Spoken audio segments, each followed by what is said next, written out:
Okay, we are going to talk sickle scalers now and use of the sickle scalers. And so I just want to give you a brief run through of how to use these so that you can practice. This is where your chair positioning is going to be very, very important. And so you're going to be sitting at your 4 o'clock or your 8 o'clock for surfaces toward you. And then you're going to be sitting at 12 for your surfaces away.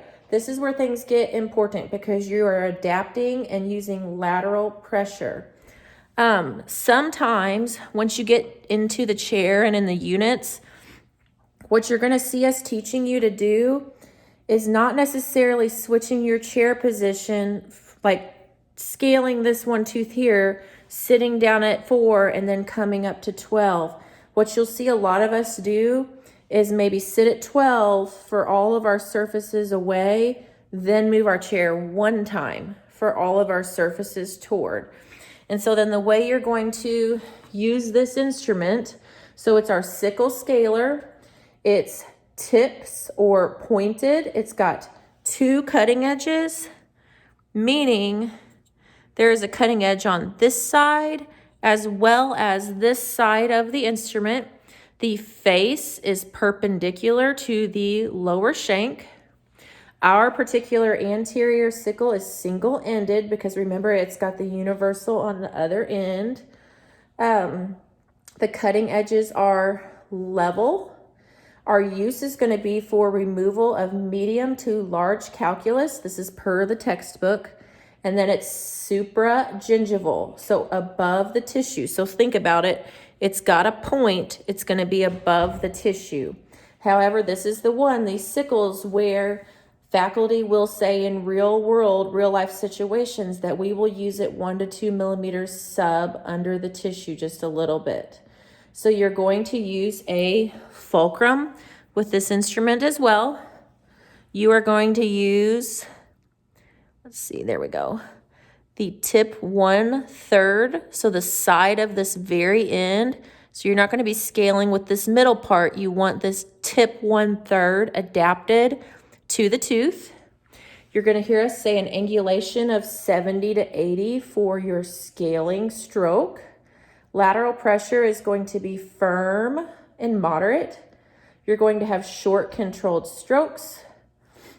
And then it's limited to where the calculus is present.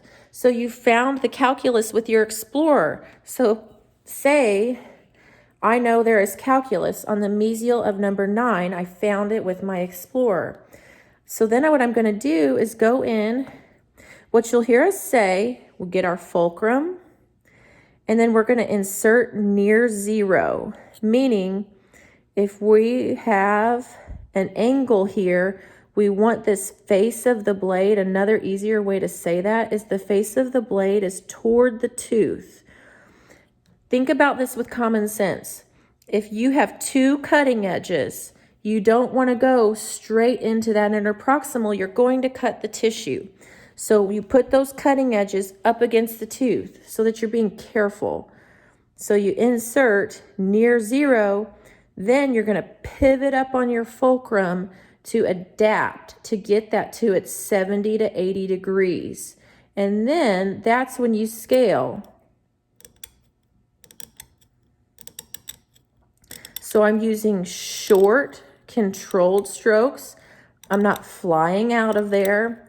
I'm pressing on my fulcrum for stability and leverage, but I'm staying right in that spot. Like my stroke has an end point. I'm stopping in there. I'm not like coming out. I'm staying in my one little spot. And then say, oh, I know there's some calculus on the distal of number 8. Then I'll go straight over here and do the same thing. As far as the direct facials, that's up to you on where you want to treat this. I am typically more comfortable at 12, so I will tip my instrument over, point it down, and scale across with that tip like this, down in there. So short controlled strokes right in that area. And so then you just keep going and overlapping those strokes until your piece of calculus is gone. So then I would go down to my 4 o'clock position for left-handed or 8 o'clock for right-handed. And you do the same thing. You use your fulcrum, you insert near 0 or with those cutting edges or face toward the tooth, then you lift up to adapt and continue on with short, controlled strokes.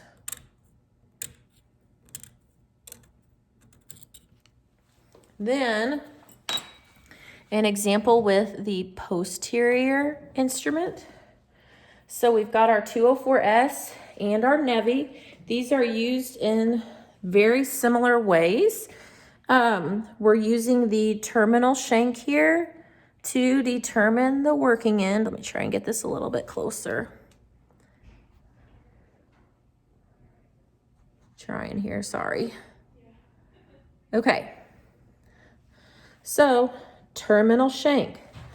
This is similar to the Explorer. It's like an exaggerated version where you would stick this in the distal of a premolar, just like you would be working. I've got a fulcrum, but that terminal shank is parallel to the long axis of the tooth, or it goes up and over the tooth.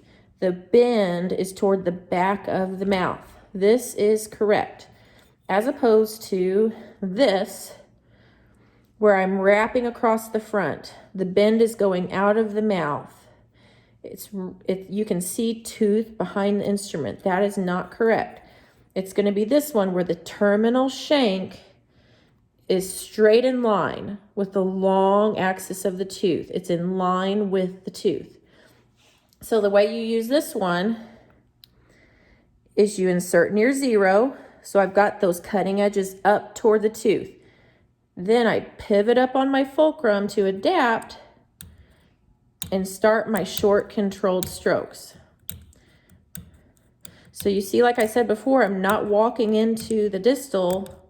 I'm adapting and just going straight in there. Now, if I wanted to scale across the direct, I would come out, point it down and use a horizontal or oblique stroke across the front. And I'm just using short controlled strokes where I have a stopping point and I'm not coming all the way out of there. Also, the pressure is only used on my pull stroke. Sometimes you'll hear us say, don't push pull. And so it means don't use pressure when you're going back and forth. You only use your pressure when you're doing your pull stroke. And then on the mesial, I'm going to adapt near 0 with those cutting edges toward the tooth, then lift up a little and start my scaling strokes here. The Nevi is going to work the same way. We've got our terminal shank. It's going straight in like this. So now we know this terminal shank is parallel to the long axis of the tooth. It is straight and down with the tooth. It's up and over, as opposed to the incorrect end being this, where it wraps around the front of the tooth. This is going to be used just like the 204S, but like I said, you're going to hear a lot of us faculty say we really like this one because this end is really, it's longer. Let's see, you've got a longer end here that's going to fit further interproximally. So you insert with those cutting edges up against the tooth, lift up to adapt. And so when you're getting used to adapting, this may take a little bit of going back and forth on your fulcrum to find the spot where that instrument is grabbing the tooth, where you're actually doing something. If it's just sliding across the edge, you're not doing anything, so there's no point in doing it. So you've got to find the point where your cutting edge is adapted and grabbing. Short, controlled, oblique, or horizontal strokes across the front. And then, same thing for the mesial. Toward the tooth, lift up. Short, controlled strokes. Pressure only on the way up. So that is your sickle scaler, the supragingival one, but you can see as I was even using it here, I sneak under that tissue just a little bit with that tip to get out the things that I need to get out.